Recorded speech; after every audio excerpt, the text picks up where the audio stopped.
Часть первая. Обои белые. Квартира выгорела вся. Кухня, зал, коридор, ванная. Стены черные до бетона. Подвесной потолок обрушен. Окна вынесены наружу. Кроме детской. Обои в детской белые. Не подкопченные, не серые, не пожелтевшие от температуры. Белые. С мелким рисунком в вертикальную полоску. Шаг примерно 2 сантиметра. Я вписал этот шаг в протокол, хотя он там не нужен. Мне надо было, чтобы осталась запись. Дверь стояла открытая настежь. 12 января, улица Воровского, дом 41, 3 этаж. Меня зовут Виктор Аркадьевич Демин, 45 лет, дознаватель отдела надзорной деятельности, город Киров. Работа простая на словах и муторная на бумаге. Выехать, обойти, описать, изъять пробы, опросить, составить донесение, через 10 суток вынести постановление.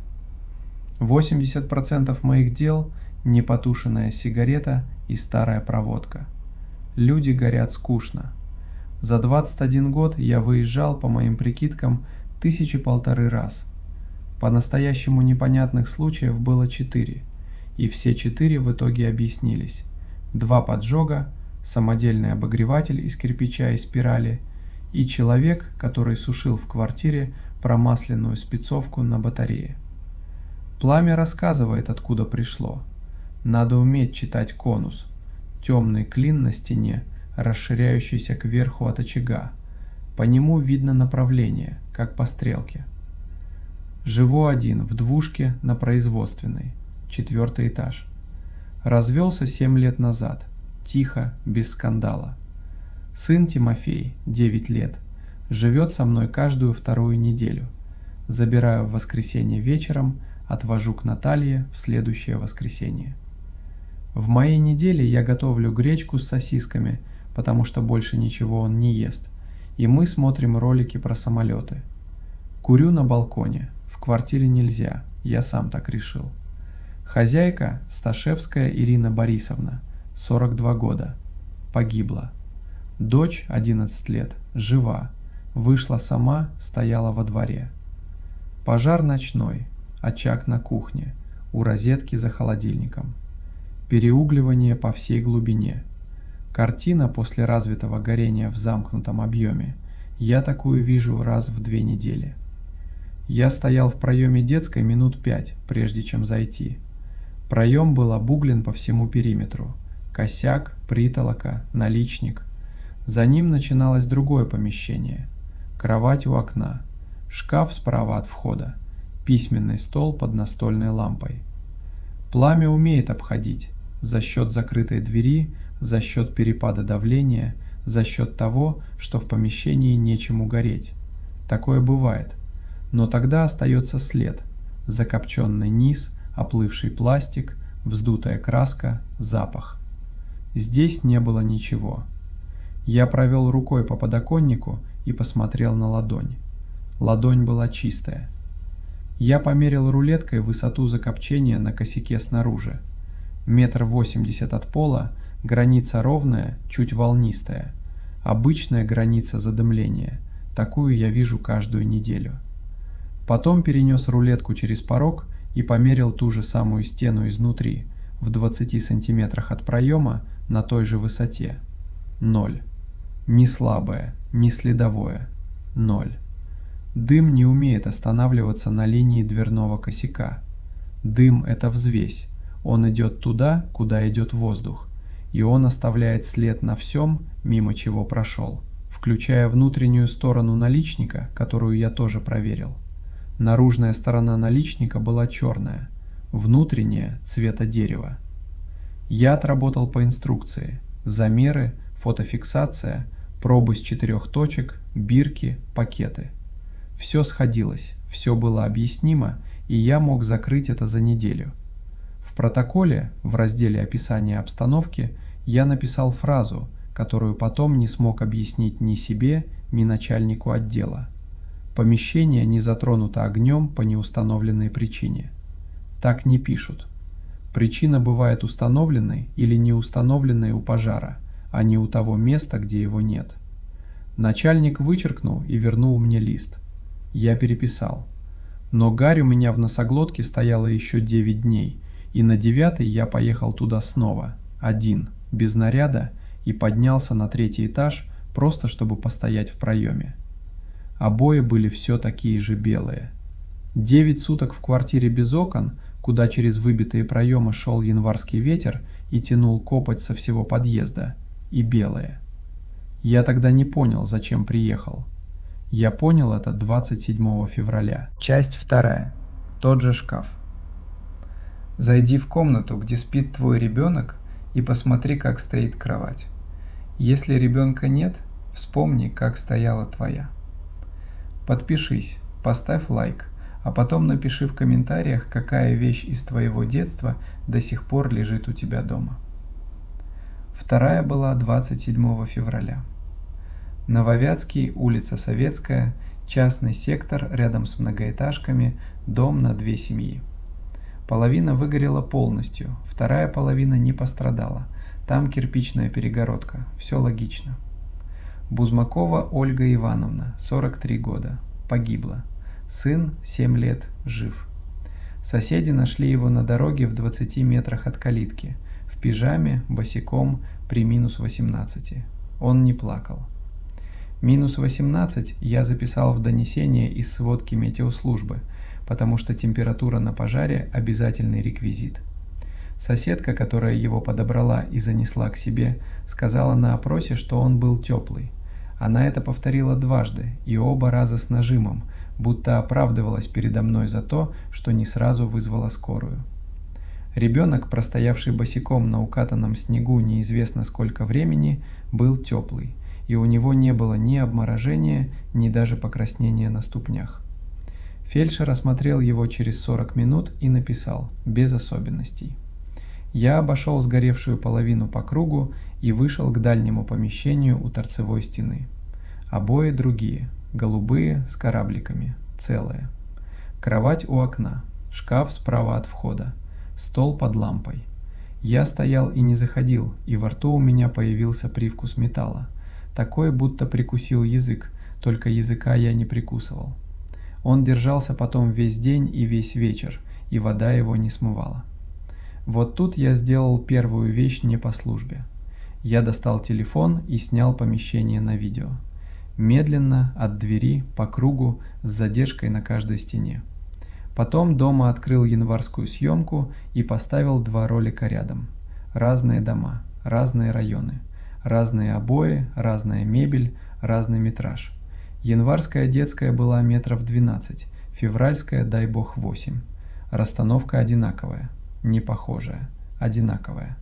Кровать изголовьем к стене, длинной стороной вдоль окна, край изголовья почти вплотную к откосу. Шкаф сразу справа от дверного проема, дверцами к комнате, ровно в углу. Стол напротив кровати, у противоположной стены и над столом лампа. В январе настольная, на струбцине. В феврале настольная, на подставке. Я 40 минут искал, есть ли в этом что-то нормальное. Есть. В маленьких комнатах мебель встает как встает, вариантов немного. Кровать всегда идет к окну, потому что иначе не пройти. Я это себе сказал вслух, на кухне, стоя у плиты. Прозвучало разумно. Потом я замерил по видео дистанцию от косяка до угла шкафа. В январе получилось около 6 сантиметров, в феврале около 6 сантиметров. Разные квартиры, разные шкафы, 6 сантиметров. Я лег в 4 и пролежал до 6 с открытыми глазами, и крутилась у меня в голове не мебель. Крутилась фраза, которую я вычеркнул из январского протокола и переписал набело. Помещение не затронуто по неустановленной причине. Начальник был прав, так не пишут, и я не собирался так писать. Оно написалось само. Рукой, раньше головы. Между 12 января и 27 февраля 46 суток. Я это посчитал уже потом, весной, когда считать было поздно. А в конце февраля я просто завел в телефоне заметку и назвал ее одинаково. В ту ночь я плохо спал и в 4 утра встал курить на балкон. Стоял, смотрел на пустой двор и тер левое предплечье, потому что оно чесалось. У меня там шрам с 89-го года. Полоса шириной с палец 8 сантиметров, наискось. Мать всю жизнь говорила «утюг». В ту ночь шрам был горячий, отдельно от всей руки. Часть 3. Версий было 2. Шрам я списал на нервы. 21 год без единого больничного, и вдруг 45-летнему мужику что-то чудится в собственной руке. По январскому делу заключение испытательной пожарной лаборатории пришло в срок и было абсолютно нормальным. Очаг – кухня, зона за холодильником. Причина – аварийный режим работы электросети. На изъятом фрагменте проводника характерные оплавления, шарики на концах жил, все как в учебнике. Постановление об отказе в возбуждении уголовного дела я вынес 20 января и подписал не глядя. По февральскому делу печное отопление, прогар в разделке трубы. Тоже классика, тоже без вопросов. Я подошел к специалисту лаборатории, Соловьеву, с которым мы курим вместе 16 лет, и спросил про белые обои. Соловьев сказал «закрытая дверь». Я сказал «дверь была открыта, настежь, и в январе, и в феврале». Соловьев затянулся и сказал «значит, недостаток кислорода, значит, температура не дошла, значит, повезло». И ушел. Он был прав по всем пунктам, кроме одного. Температура не доходит до помещения, в которое открыт проем и в котором обуглен сам проем. Тепловой поток идет вверх и в стороны. Потолок в детской должен был почернеть хотя бы у входа. Он был белый. Версий у меня было 2. Версия первая – совпадение. 2 квартиры, 2 мебельные стенки, 2 одинаковые планировки типовых домов, 2 закрытые открытые двери и я, который 3-ю неделю искал во всем этом систему. Нас про такое предупреждают на первом же занятии. Дознаватель, нашедший версию раньше проб, плохой дознаватель. Версия вторая. Кто-то делает это специально. Заходит после, расставляет мебель, вешает обои. Я даже проверил, сколько времени нужно, чтобы оклеить комнату 8 метров. Часа 3 при должном навыке, и это если стены готовы. Только клеить обои в квартире, где по потолку течет вода от тушения, невозможно физически. И запах. Свежие обои после пожара пахнут клеем поверх гари, а там не пахло ничем. Есть еще одна деталь, которая хоронит вторую версию окончательно. Между обнаружением и моим приездом проходит от 40 минут до 2 часов, и все это время в квартире работают люди. Звено ГДЗЦ, потом ствольщики на проливке, потом дежурный караул сматывает рукава. Квартира после тушения – это самое многолюдное место в городе. Там нельзя клеить комнату так, чтобы 8 человек этого не заметили. 3-й версии не было. Я взял учебник, тот самый, по которому нас гоняли на курсах, и перечитал раздел про газообмен в помещениях при развитом горении. Там все изложено ясно, и там нет ни одного случая, похожего на мой. Обугленный проем и чистый потолок сразу за ним – это как след протектора, который обрывается посреди дороги и не начинается снова. В марте я завел таблицу, не в служебной программе, а в обычном файле на домашнем ноутбуке. 1-й столбец – дата, 2-й – адрес, 3-й – погибший, 4-й – ребенок, вышел или вынесен, 5-й – расстановка, да или нет. 6-й столбец я не собирался заводить. Я его завел в апреле, и назывался он «предмет». Весь март ничего не горело так, как надо, и я почти успокоился. Работа шла своим ходом. 2 поджога мусорных камер, баня в садах, замыкание в парикмахерской. Я возил Тимофея на плавание по вторникам и четвергам, ругался с Натальей из-за зимней куртки, покупал зимнюю куртку. Он как раз начал спрашивать про мою работу. Не «кем ты работаешь?» по существу.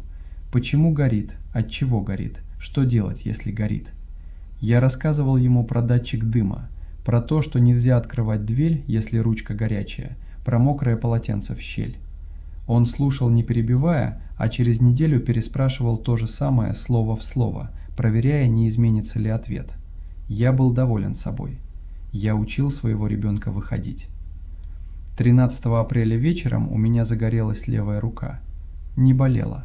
Стала горячей, так что я снял свитер и потрогал предплечье ладонью, и разница была явная, градуса на 2. Я померил градусником под мышкой, 36,6. Померил, приложив кончик градусника к шраму, и это, конечно, ничего не значащий способ, но он показал 38,1. Я лег спать в 12. Вызов пришел в 4:20 утра 14 апреля. Часть 4. Половина линейки. Я был на месте в 5:05, еще в темноте. Качина Лариса Витальевна, 44 года, Октябрьский район, улица Щерса, 9-этажка, квартира на 2-м. Погибла в коридоре, в 2 метрах от входной двери. Дверь была заперта изнутри, на 2 оборота. И это самое обычное дело. Люди в дыму теряют координацию и не могут открыть собственный замок. Сын, 14 лет, вышел через окно кухни на козырек подъезда. Я прошел по выгоревшему коридору, отсчитывая шаги, и открыл дальнюю дверь. Обои в мелкий ромб, целые. Кровать у окна, шкаф справа, стол под лампой. Я стоял в проеме, и левое предплечье у меня остывало. Я это отчетливо чувствовал. Оно было горячим весь вчерашний день, а сейчас, здесь, оно уходило в обычную температуру, как утюг, который выключили из розетки. На столе под лампой лежала деревянная линейка, не целая, половина. Сломана поперек, примерно посередине, излом косой, со щепой. Так ломается сухое дерево, когда его перегибают через колено. Длина обломка 15,5 сантиметров. Дерево старое, темное от рук, с потертой шкалой. На ней была выжжена буква, одна, В. Выжжена неаккуратно, толстой линией, с наплывом на концах. Так выжигают детским прибором узор, который в моем детстве был в каждом втором доме и которым дети портили все, до чего дотягивались. Я поднял ее со стола, она была теплая. В квартире стоял апрель, температура после пролива около 10 градусов, все мокрое, все ледяное. А эта деревяшка держала тепло, как ручка кастрюли, которую сняли с плиты 10 минут назад. Я перекладывал ее из руки в руку, как перекладывают горячую картошку, и каждый раз удивлялся заново. Дерево не держит тепло. Дерево берет температуру помещения за час и дальше живет по ней. Эта половина была теплая так, как бывает теплая вещь, которую только что выпустили из пальцев, и она оставалась такой все 20 минут, что я провел в квартире и еще в машине, когда я положил ее на пассажирское сиденье и трогал на светофорах. Кончики пальцев после нее немели, не сильно, как отсиженная нога, только в подушечках, и проходило это минут за 40. Дальше было хуже. 21 год я ничего не выносил с места пожара. Это не благородство, это инстинкт самосохранения. Изъятие оформляется протоколом, вещь идет в пакет, пакет опечатывается, иначе ты не дознаватель, а человек, который украл с пепелища. Я знаю 2, кто вылетел со службы за пачку сигарет. Я положил чужую линейку в карман куртки и застегнул молнию. Я этого не решал. Я не стоял над столом и не взвешивал. Рука сунула и застегнула, а дошло до меня секунды через 3, и я остался стоять посреди черного коридора с застегнутым карманом. Я не достал. Потом я поднял описи по январю и февралю. В январе в протоколе среди предметов на столе в уцелевшем помещении значилась настольная лампа с прожженным абажуром. Дочь Сташевской на опросе сказала, что лампа не их, что у них была другая и что эту она видит впервые. В феврале в протоколе стоял будильник. Механический, круглый, металлический корпус. Без стрелок. Ни сломанных, ни отвалившихся. Их не было. Циферблат был чистый. Сын Бузмаковой про будильник сказал то же самое. Я сидел на кухне до 3 ночи и вертел в пальцах чужую половину. Буква на ней была одна. Значит, где-то есть вторая. Часть 5. Никто не помнит. С апреля я начал ездить к детям. Официального повода не было. Опрос по каждому делу я провел в первые сутки, как положено. И все, что мне было нужно по службе, я уже получил. Я ездил во второй раз вечером в свою смену отдыха и говорил с ними при родственниках, у которых они теперь жили. Дочь Сташевской, 11 лет, живет у тетки в Слободском. Я спросил, как она вышла. Она сказала: «Не знаю». Я спросил спокойно, не давя: «Помнишь, как проснулась?» Она сказала, что не просыпалась. Она помнила, как ложилась, помнила мультик на планшете, а потом сразу двор, снег, чужая куртка на плечах и женщина, которая ее держит. Между этим ничего. Я записал. Сна не прерывала, переход не помнит. Сын Бузмаковой, 7 лет, живет у бабушки в Нововятском. Этот вообще ничего не говорил первые 20 минут, сидел и катал по столу машинку. Потом сказал сам, без вопроса: «Меня несли». Я спросил, кто? Он пожал плечами. Я спросил, мама ли? Он сказал, нет. Я спросил, мужчина или женщина, большой или маленький, теплый или холодный. Он подумал и сказал, что не помнит, а помнит только запах. «Какой запах?» – спросил я. «Мокрой шерсти», – сказал он, – «ни дыма, ни гари». Мокрой шерсти. Так пахнет варежка, которую ребенок весь день таскал по снегу, а потом положил на батарею. Я собрал бумаги и встал. Он подошел и взял меня за левую руку. Не за ладонь, а выше, за предплечье, поверх рукава. Ровно там, где полоса. Бабушка сказала, он ко всем так, он ласковый. Он подержал секунды 3 и отпустил. Ничего не сказал и больше на меня не смотрел. Я записал это слово в блокнот и подчеркнул. Потом подчеркнул еще раз, уже в машине, и обвел. За 21 год я снял под 1000 объяснений про пожары. Мне называли гарь, паленая, пластик, бензин, проводку и паленую курицу, эту чаще всего. Про мокрую шерсть мне не говорил никто и никогда. Сын Кочиной, 14 лет, был единственным, кто помнил все. Как проснулся от датчика, как не смог открыть дверь, как разбил стекло табуретом и вылез на козырек. Я обрадовался, честно. Взрослый парень, ясная голова, нормальные показания. А потом он сказал, что вылез в одних трусах, и что на козырьке было -2, и что он сидел там 20 минут до приезда, и что ему не было холодно. Совсем. Он сказал, как будто меня кто-то держал за плечи. Я поехал домой и всю дорогу вел в голове разговор с самим собой, в котором объяснял, что дети после пожара путают и достраивают, что психика ребенка защищается, что стресс стирает эпизоды, что это описано в любом руководстве. Это все правда, так и есть. Только вот в моей таблице к маю стояло 3 строки, и в 4-м столбце во всех 3 было написано одно и то же слово – «не помнит». Тем же вечером я открыл в телефоне календарь и стал считать по клеткам, назад, к январю, вводя пальцем по экрану, как считают в 1 классе. Доверия к арифметике в голове у меня в тот вечер не было. От 12 января до 27 февраля – 46 суток. От 27 февраля до 14 апреля – 46 суток. Я сидел над 2 одинаковыми числами, и рука у меня ничего не чувствовала. Обычная кожа, обычный старый шрам, и от этого почему-то было хуже, чем когда она грелась. Потому что если 46 – это шаг, то следующая дата уже назначена. 30 мая. Часть 6. Одна улица. 30 мая я не спал вообще. Предплечье грелось с вечера 29-го, я это уже знал и уже не проверял градусником. Вызов пришел в 1:20 ночи. Первомайский район, улица Пугачева, 5-этажка. Макрушин Павел Павлович, 46 лет. Погиб.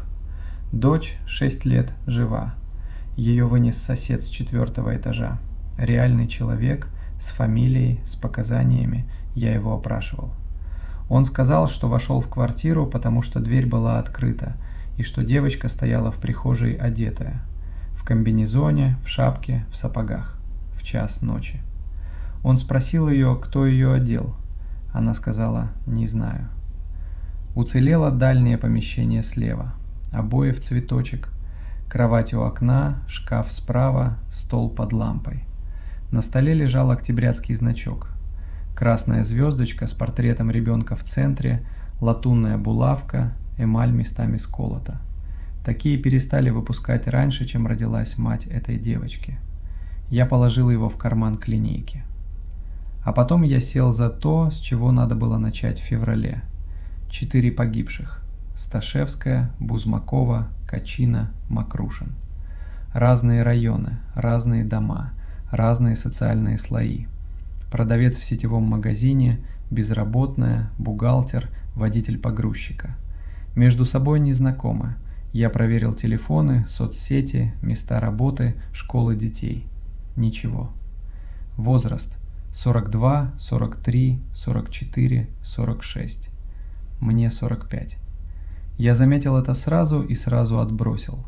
В городе на 500 000 человек мой год рождения носят 1008, и совпасть по возрасту с чужой смертью не совпадение, а статистика. Я даже проговорил это вслух, в машине, вслед за цифрами.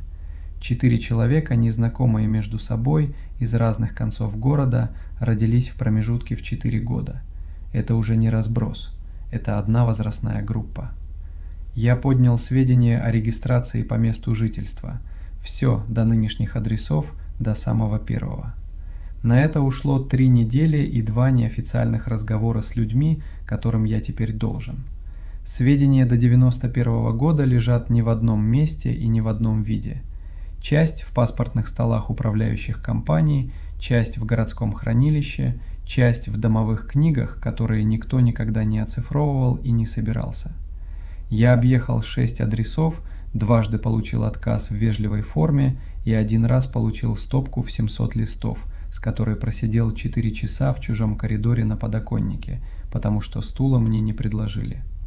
К концу 3-й недели у меня было 4 выписки. Я разложил их на кухонном столе в ряд и стал читать графу «Прежнее место жительства». Сташевская Ирина Борисовна, до 90-го года, улица Кордонная, дом 12, квартира 7. Бузмакова Ольга Ивановна, в девичестве Тарасова, до 90-го, Кордонная, 12, квартира 19. Качина Лариса Витальевна, в девичестве Шихова, до 90-го, Кордонная, 12, квартира 31. Макрушин Павел Павлович, до 90-го, Кордонная, 12, квартира 4. 1 дом. 40 квартир, 2 подъезда, 5 этажей. Расселен в 90-м году полностью, все 40 квартир единым списком. Я держал в руках распечатку этого списка, 4 страницы, фамилии в алфавитном порядке, напротив каждой новый адрес, и у меня было очень отчетливое физическое ощущение, что я эту бумагу уже видел. Не такую же, эту. Ладони у меня были мокрые, а бумага под пальцами сухая и теплая, как нагретая солнцем. Я перевернул первую страницу и стал искать свою фамилию. Часть 7. Кордонная, 12. Моей фамилии в списке расселения не было. Была фамилия матери, Демина Галина Петровна, Кордонная, 12, квартира 34, выбыла в дом на Луганской. Я знаю эту квартиру на Луганской, она там до сих пор живет. Дети в списке расселения не вносятся, вносится наниматель. По этой бумаге я в том доме не жил. Дом на Кордонной сгорел 3 февраля 1989 года, пятница. Дело того пожара лежало в отделе хранения, в подвале, в связке, которую последний раз открывали в 91-м. Мне его выдали под роспись, потому что срока давности у таких дел нет, а любопытство дознавателя – это профессиональная норма, если не задавать лишних вопросов вслух. Пожар начался в 23:40 с небольшим, в первом подъезде, на 2-м этаже. Причина, установленная в 89-м, неосторожное обращение с огнем. По нынешним меркам заключение слабое, но тогда так писали, и я не стану ругать инспектора, работавшего с фонариком и рулеткой. Огонь пошел вверх по лестничной клетке, оттуда по чердаку, оттуда вниз по 2-му подъезду. Деревянное перекрытие. Ночь, февраль, -21. Погибли 12 человек, все взрослые. Дом признали непригодным, расселили за 11 месяцев и снесли в 91-м. Я поехал туда в тот же вечер. Кордонная сейчас – это край промзоны, гаражи, забор комбината, кусок пустыря между двумя проездами. Дома нет. Есть 3 тополя в ряд, посаженные, судя по толщине, еще во дворе, и небольшое возвышение, поросшее травой. Я обошел возвышение по кругу и поковырял его носком ботинка. Под дерном был битый кирпич, силикатный, желтоватый, тот самый, из которого в этом городе построена половина всего. Я поднял кусок и покрутил в руке. Обычный кирпич, обычный слом, ничего. Со стороны комбината гудела вентиляция. По проезду прошла фура и притормозила на выбоине. В 80 метрах горел фонарь, и в его свете была видна мошка. Я простоял там минут 40, до темноты. Ничего не произошло. В половине 10-го я замерз, сел в машину и поехал домой. И по дороге заехал за хлебом. Мне 45. Я родился в декабре 80-го года. В феврале 89-го мне было 8. Я ничего не помню про эту ночь. Совсем. У меня нет ни картинки, ни звука, ни запаха. Мать про пожар не говорила никогда. Дважды в подростковом возрасте я спрашивал, и оба раза она выходила из кухни, не отвечая. На 3-й раз я не стал. Дома я разложил свои 4 строки и добавил к ним все, что нашел по остальным жильцам. По всем поднятым бумагам в доме в тот год жили 7 детей от 5 до 12 лет. 8-м был я, но детей в такие бумаги не вносят, и меня там нет ни строкой. 7. Все 7 вышли живыми. Все 7 сейчас взрослые, и 4 из них уже сгорели. Я выписал их подряд, как считают вслух. 1. Сташевская Ирина, 12 января, в 89-м – 5. 2. Бузмакова Ольга, 27 февраля, в 89-м – 6. 3. Качина Лариса, 14 апреля, в 89-м – 7.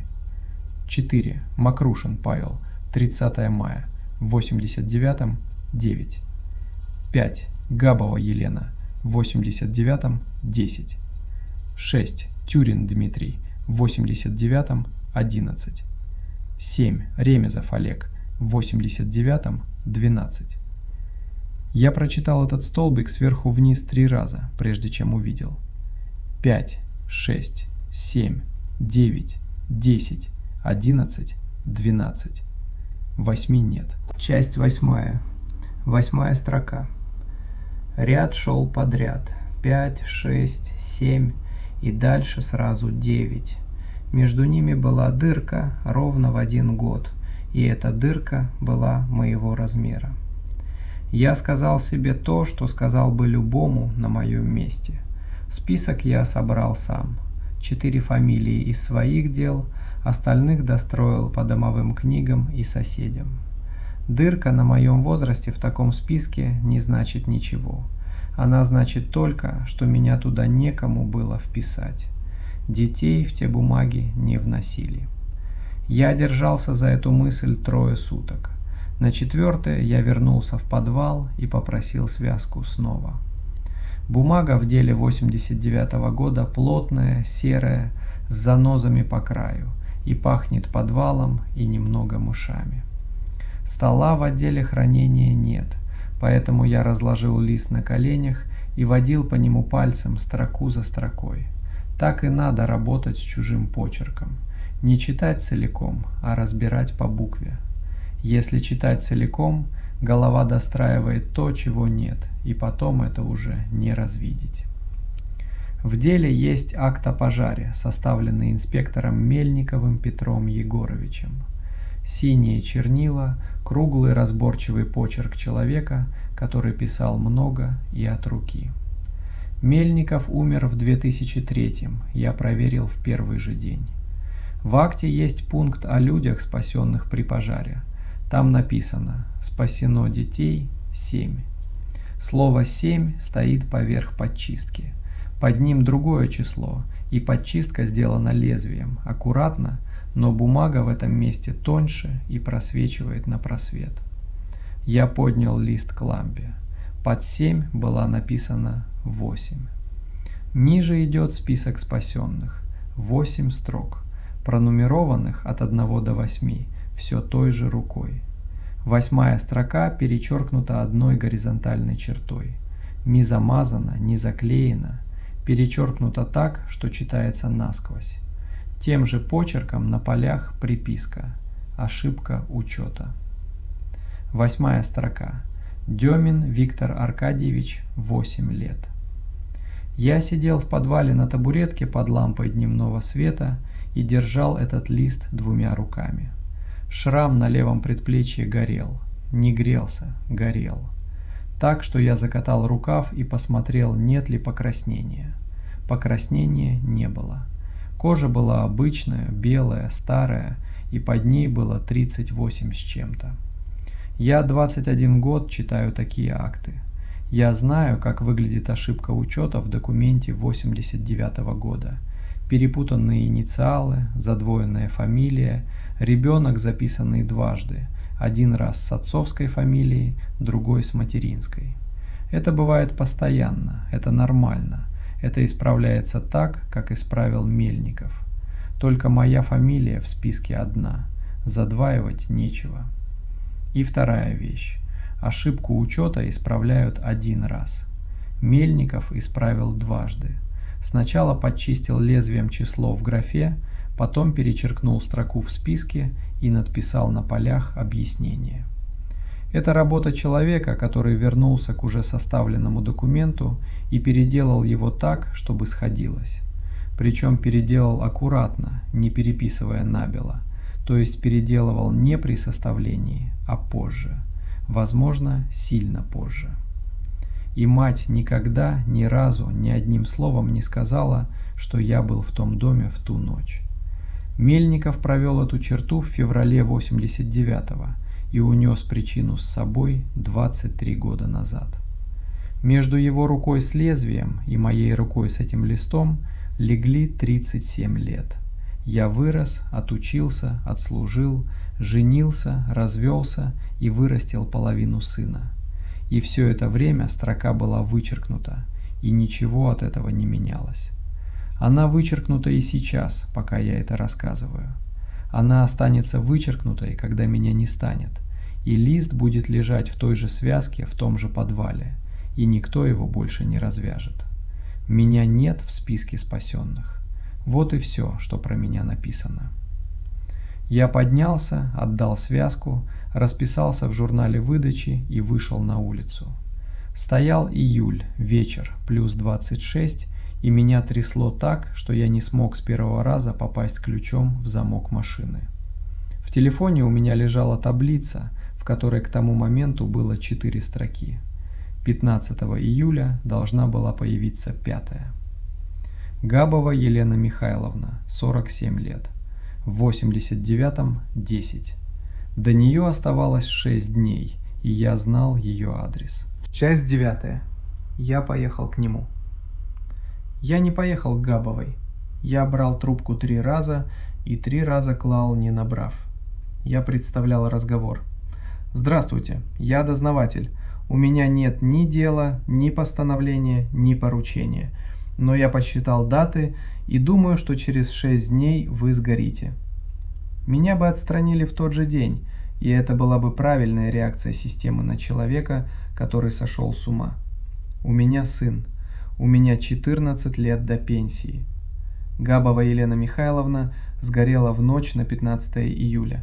Ленинский район, улица Упита. Электрочайник с залипшим термостатом, если по заключению. Дочь, 8 лет. Вышла и не помнит как. Уцелело дальнее помещение справа. Кровать у окна, шкаф справа, стол под лампой. На столе лежал школьный ранец. Дерматин, жесткая спинка, 2 пряжки. Одна лямка оборвана. Не отрезана, а выдрана с мясом, вместе с куском задней стенки. Я стоял с этим ранцем в руках посреди черной квартиры. Внутри было тихо и ясно. Я уже знал, что буду делать дальше. Я его не взял. Я его сфотографировал и вписал в опись, как положено. Первый раз за все это время я сделал все по правилам. и это ничего не изменило. А потом я поехал к шестому. Тюрин Дмитрий Сергеевич, 48 лет, монтажник вентиляции, живет в Октябрьском, женат, 2 дочери. 30 августа. Я приехал к нему 24-го, 6 дней запаса. Он вышел на площадку в шортах и футболке, здоровый мужик с плоскими рабочими ладонями, и слушал меня 11 минут, не перебивая. Я говорил ровно, по пунктам, как на докладе. 5 дат, шаг 46 суток, 1 дом, 7 детей, ваша фамилия 6. Он выслушал и сказал: «Ты пьяный?» Я сказал: «Нет». Он сказал: «Пошел вон». Он имел на это полное право. Я и сам не знаю, что бы сделал, если бы ко мне на площадку поднялся незнакомый мужик с корочкой и объяснил, что у меня осталось 6 дней, потому что у него сходятся числа. Я дошел до лифта, и он меня окликнул. Стоял в дверях и держался за косяк, и лицо у него было уже другое. Он сказал: «У меня шрам на спине, с 89-го. Мать говорила, упал на батарею». Он сказал: «Он греется». Мы просидели на его кухне до 1:30 ночи. Он поставил чайник, потом достал вместо чая бутылку и так ее и не открыл. Она простояла на столе до конца разговора. На холодильнике у него висел детский рисунок: дом, солнце, дым из трубы в бок. Он поймал мой взгляд и сказал: «Младшая, ей 7». У каждого из этих 7 была кухня, холодильник и рисунок на холодильнике. До этой минуты они были у меня строками в таблице. Он вспомнил больше, чем я. Он помнил снег, и что снег был по колено. Помнил, что на нем было чужое пальто, длинное, до земли, и что рукава были подвернуты. Помнил, что рядом стояли другие дети, человек 6, и что никто из них не плакал, и что взрослые вокруг кричали, а дети стояли молча. Как он вышел, не помнил. В 2 часа он спросил меня прямо, что делать. И я, дознаватель с 21 годом стажа, не имевший на этот счет ни одного факта, сказал ему: «Уезжайте». Часть 10. Дата не двигается. Он уехал. 26 августа Тюрин посадил жену и дочь в машину, доехал до Сыктывкара, 430 километров, и снял там квартиру посуточно, пока ищет что-то на месяц. Он звонил мне оттуда 28-го и говорил бодро. Спрашивал, надо ли ему сидеть там до сентября или можно вернуться 1-го. Я сказал: до 1-го не возвращайтесь. Он сгорел в ночь на 30 августа. Съемная двушка на улице Морозова, город Сыктывкар. Жена и девочки остались живы. Они уехали в тот вечер к ее родне в пригород, а он остался один, потому что хотел выспаться. Я узнал об этом 31-го из его собственного телефона. Мне позвонила жена. Она говорила ровно, короткими предложениями, без слез. Шли первые сутки, ее еще не отпустило. Сказала, что он сделал все, как я велел, что он 2 дня вообще не выходил из квартиры, заказывал еду, что он смеялся в трубку и называл это отпуском за счет кировского надзора. А потом она спросила, откуда я знал. Я не ответил. Я сказал, что мне очень жаль, и положил трубку первым. Через неделю я договорился с коллегой из тамошнего надзора, и он прислал мне фотографии. Квартира выгорела вся. 1 комната цела. Это была не детская. В той квартире вообще не было детей. Хозяйка сдавала ее посуточно, мебель стояла случайная, собранная из того, что не жалко. Кровать у окна, шкаф справа от входа, стол под лампой. На кровати лежало байковое одеяло в клетку. Коллега написал в сообщении: «Хозяйка говорит, не ее, говорит, у нее все пледы синие». Он же добавил, что одеяло влажное и пахнет мокрой шерстью, и что он это отдельно отметил, потому что тушили в другой части квартиры и до спальни вода не дошла. Я читал это сообщение, стоя у окна на своей кухне, и заметил, что вытираю правую ладонь от джинсы. Раз за разом, механически, как вытирают мокрое. Ладонь была сухая. Я вытирал ее минуты 3, прежде чем поймал себя и остановился, и потом весь вечер ловил руку на этом движении заново. Во рту у меня стоял металл. Он стоял там с 26 числа, с того дня, как Тюрин уехал. Ни вода, ни чай, ни сигарета его не брали. Я сидел с телефоном в руках и складывал то, что теперь знал точно. Дата не сдвинулась. 30 августа осталось 30 августом, шаг остался 46 суток и 430 километров не стоили ничего. Сдвинулся адрес. Только адрес. Я предупредил человека, и человек сделал то, что я сказал, и умер точно в срок, только в чужом городе, один, без жены и дочери рядом. Я не спас его, я его перенес. Оставался один. Ремезов Олег Николаевич, 49 лет, в 89-м 12. 15 октября. Я не поехал к нему и никого не предупредил. Не потому, что струсил, потому что теперь я знал, чем это заканчивается, и не хотел выбирать, куда перенести человека. 15 октября мне позвонили в 4 утра, и я поехал, и все было как всегда, и это был 7-й. А еще в тот вечер, 14 октября, когда рука у меня начала греться, я впервые за 7 лет позвонил матери сам, без повода. Она спросила, что случилось. Я сказал, что ничего, что заеду в воскресенье, привезу творог и вкручу ей лампочки. Она сказала «приезжай» и добавила, что ждала.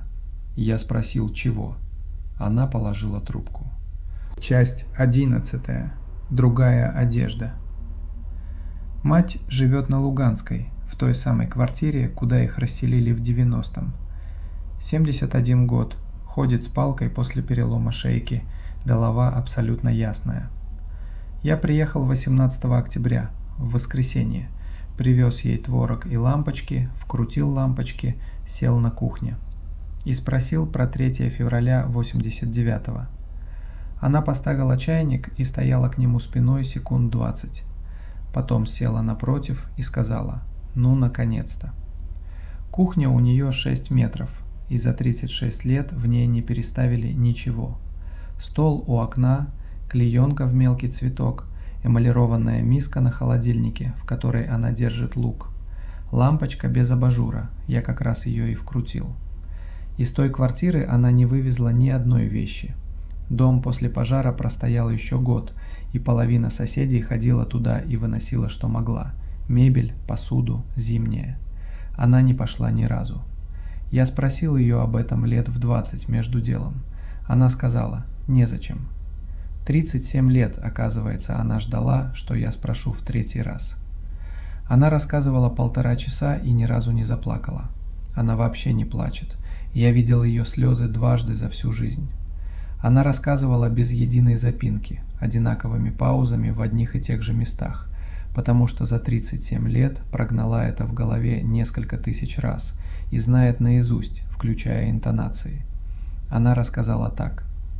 Ночью загорелось, они жили во 2-м подъезде, на 4-м.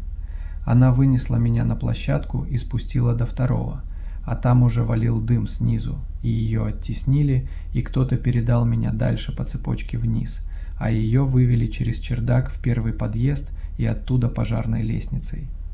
Она оказалась на улице примерно в 1:00 ночи, босая, в халате, в чужом пальто.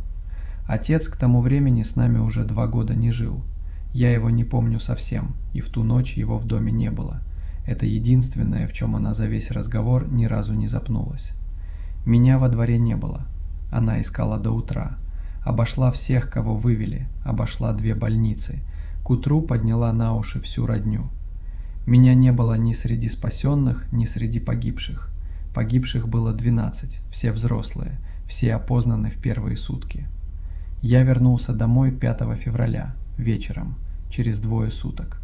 2 суток, 48 часов в феврале 89 года, в городе, где стояло -21, где меня искали в 2 больницах и в морге, где подняли всю родню до двоюродных.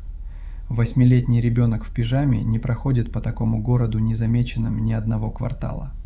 Его останавливает первая же взрослая женщина у первого же подъезда.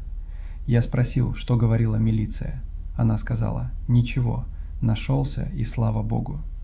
Розыск закрыли в тот же вечер, и ни один человек ни разу не приехал спросить, где я был эти 2 суток.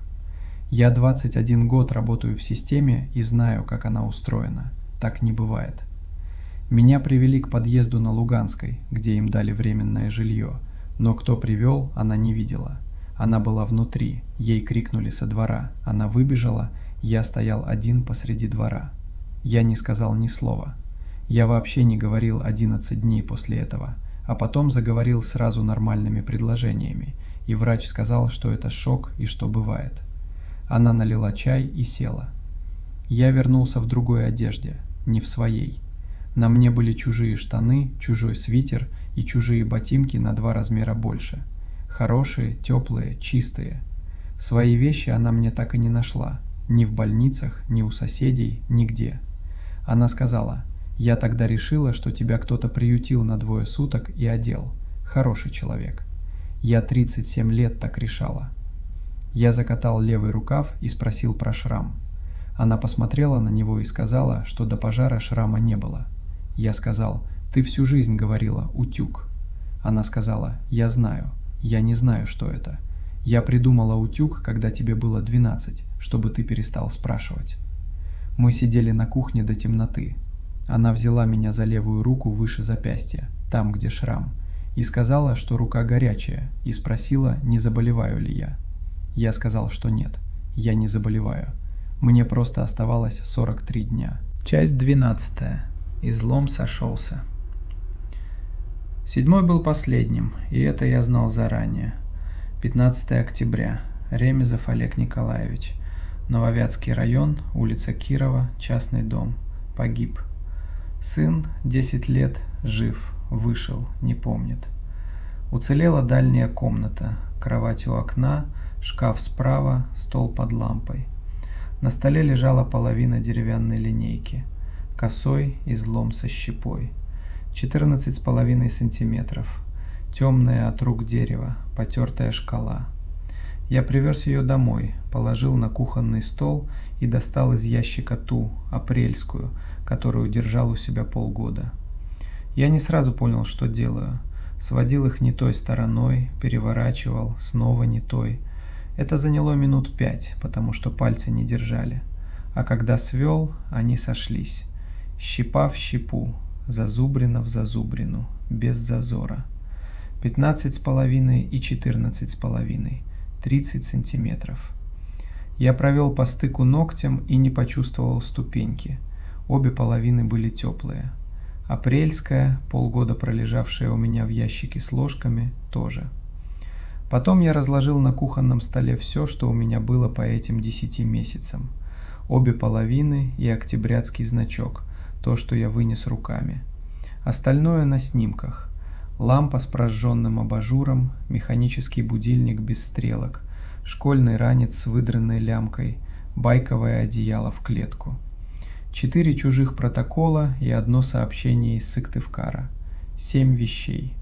Из 7 помещений в 6 районах и 1 чужом городе за 10 месяцев.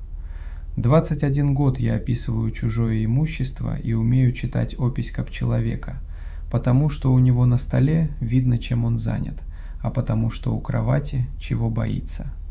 Эта опись читалась не как 7 квартир.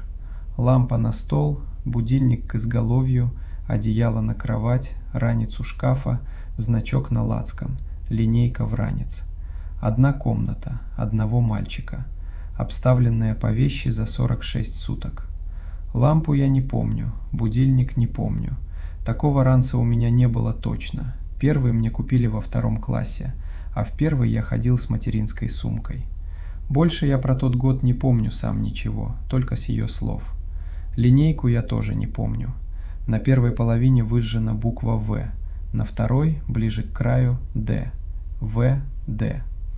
Я сидел на своей кухне на производственной, во 2 часу ночи, над сведенными из 2 половин 30 сантиметрами дерева. Я ломал их через колено 37 лет назад. Я не помню ни этого, ни колена, не того, зачем 8-летний ребенок выжигает на дереве свои инициалы. Так в моем детстве метили вещи, которые уносят. Я встал, вышел в коридор и открыл дверь в комнату Тимофея. Шла неделя Натальи, и в квартире кроме меня никого не было. Я включил свет. Кровать у окна, изголовьем к стене, длинной стороной вдоль подоконника. Шкаф справа от входа, дверцами в комнату, в углу. Стол напротив, у стены, и над столом лампа. Я сходил на балкон за рулеткой и померил расстояние от косяка до ближнего угла шкафа – 6 сантиметров. Я померил еще дважды, снизу и на высоте плеча – 6,6. Я расставлял эту мебель сам. 4 года назад, когда мы въехали, я собирал шкаф в воскресенье, один, по инструкции, и таскал кровать минут 40, пока не встала так, чтобы проходить к окну. Тимофея в тот день не было. Никто мне не советовал, никто не заходил. Я двигал ее один и остановился там, где остановился. Потом я сел на пол в дверях и просидел так, наверное, полчаса. На кровати лежал его плед. На столе стояла коробка от конструктора, который мы не достроили в прошлую его неделю. Вертолет, 420 деталей, я на них сорвался, потому что не сходилась хвостовая балка, и мы убрали все в коробку и пошли есть. На стене висел календарь с самолетами, и на нем зеленым фломастером были обведены мои недели. Он их обводил сам, с сентября, вперед до Нового года. Я сидел на полу в дверях его комнаты и не заходил внутрь. Рука молчала. Она молчала с 15 октября. Обычная кожа, обычная температура, старая полоса наискось, про которую мать всю жизнь говорила «утюг». От 15 октября до 30 ноября 46 суток. Часть 13. 30 ноября. В списке больше никого не было. Вот что я себе говорил весь ноябрь. 7 детей вышли из дома на Кордонной в 89-м. 7 сгорели. Январь, февраль, апрель, май, июль, август, октябрь. Список закончился. 8-го в нем нет. 8-го вычеркнули в феврале 89-го рукой инспектора Мельникова, который 23 года как умер. Меня в этом списке нет. Мельников вычеркнул меня в феврале 89-го одной горизонтальной чертой, и значит, для того, что отсчитывает эти 46 суток, я из того дома не выходил. Меня там не было. До меня не дойдет, потому что до меня нечему доходить. Логика была безупречная. Я и сейчас не вижу, где она сломана. Я вижу только, что она сломана. И был еще один вопрос, на который у меня нет ответа до сих пор. 37 лет не происходило ничего. 7 выросли, отучились, женились, развелись, вырастили детей, похоронили родителей. 37 лет. И вдруг с 12 января пошел счет по 46 суток. Я искал, что случилось в январе. Проверил сводки, некрологи, годовщины, снос, стройку. На месте дома на Кордонной ничего не начинали. Пустырь стоит как стоял, 3 тополя, гаражи, забор комбината. В январе не случилось ничего. Просто начали считать. 29 ноября, в воскресенье, я отвез Тимофея к Наталье на неделю раньше срока. Придумал командировку в Слободской. Наталья спросила, все ли у меня в порядке, и посмотрела внимательно, потому что за 7 лет после развода я ни разу не менял график. У меня было секунд 10, чтобы сказать ей хоть что-нибудь. Я стоял в ее прихожей, держал рюкзак сына и молчал. Сказать было нечего. Я вез ребенка не от чего-то, а просто на неделю раньше. Предупреждают, когда есть о чем предупредить. А у меня был закрытый список из 7 фамилий, ни одна из которых не ее. Я сказал, что все в порядке. Он взял рюкзак, спросил, привезу ли я в следующий раз конструктор. Я сказал, что привезу. Про Тюрина я вспомнил по дороге, на светофоре у моста, с сыном на заднем сиденье. Вспомнил и отогнал. Тюрин стоял в списке, Тимофей не стоял нигде.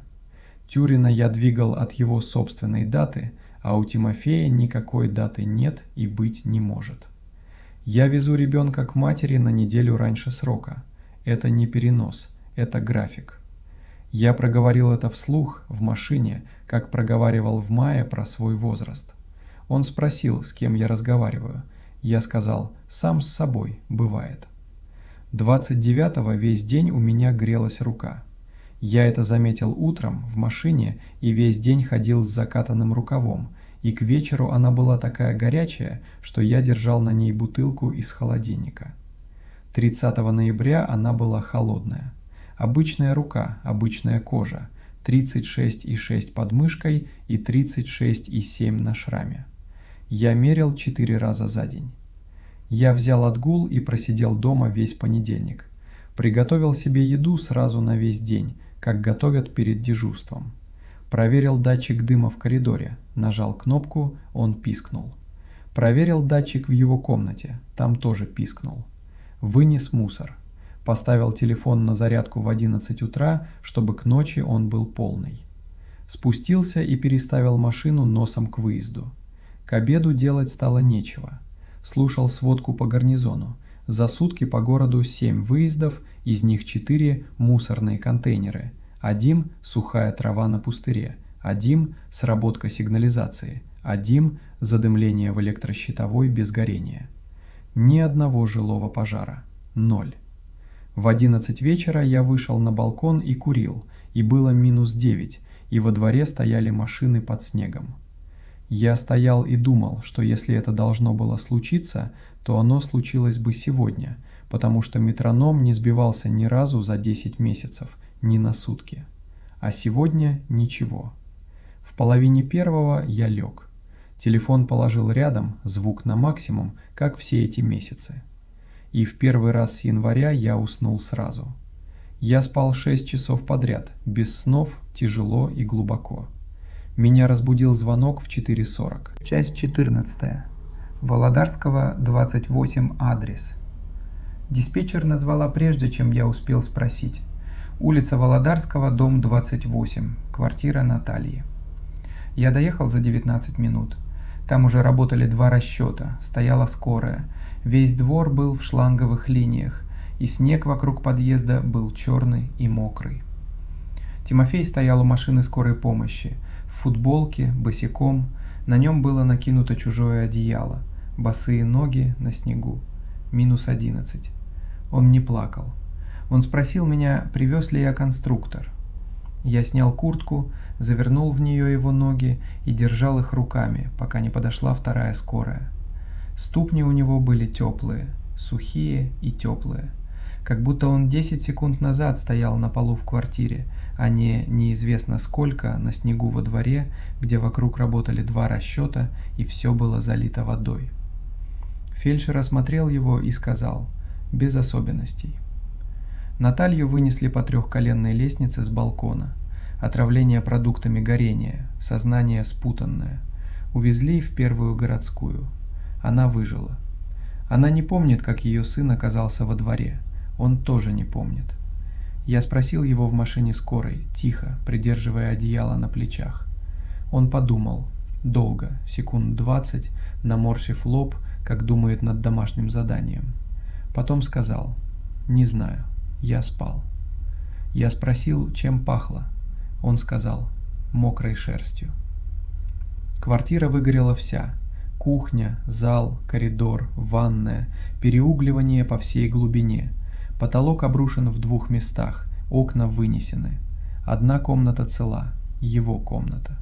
Дверь настежь, проем обуглен по всему периметру, а за проемом желтые обои, целые, и белый потолок. Кровать у окна, шкаф справа, стол под лампой. Наталья не расставляла так. У нее эта комната 4 года стояла иначе. Кровать в углу, стол у окна. Я это видел 100 раз, когда забирал его по воскресеньям. Тимофей переставил ее сам, в августе. Наталья потом сказала мне в больнице. Он весь день двигал, вспотел, злился, ничего не объяснял. Сказал только «хочу, как у папы». В сводке время обнаружения стояло 23 часа 47 минут 30 ноября. У Мельникова в акте стоит то же самое время, минута в минуту до 7. 7 минут разницы через 37 лет. Я заметил это в машине по дороге в больницу и ничего с этим не сделал. Он начался, пока я спал. Дата не сдвинулась. Сдвинулся адрес. 29 ноября я отвез его сюда сам, придумав командировку в Слободской. На столе под лампой лежала деревянная линейка, целая, 30 сантиметров, без излома, дерево темное от рук, шкала потертая. На ней выжжены две буквы, толстой линией с наплывом на концах – Т, Д. Я вышел на площадку и позвонил матери в 5:40 утра. Она сняла трубку со второго гудка. Она не спит по-настоящему лет 20. Я сказал ей 3 предложения. Она молчала секунд 10. Потом спросила одну единственную вещь. Во что он одет? Я сказал: в футболку, в свою. Она сказала: значит, еще не все, и положила трубку.